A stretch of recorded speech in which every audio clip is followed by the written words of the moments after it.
Mga katribo, good morning ho sa ating lahat.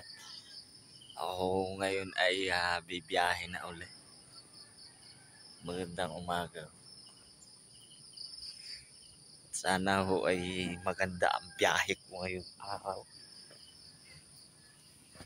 Mga katribo, i-share ko nga lang pala itong nangyari sa akin yung isang araw. May naisakay ako dyan sa Whitebait.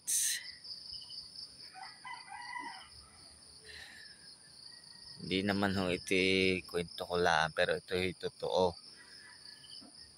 Aba ay hindi ko alam kung silahis ba gayon o ano. At ay nanghahawak ng may pag-aari ay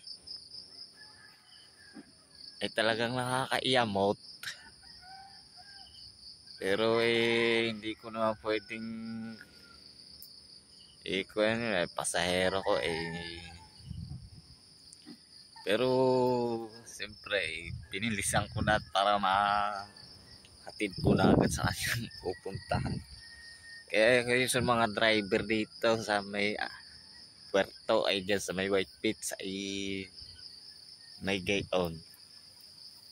May nanghahawak ng pagmamay-ari ng may pagmamay-ari.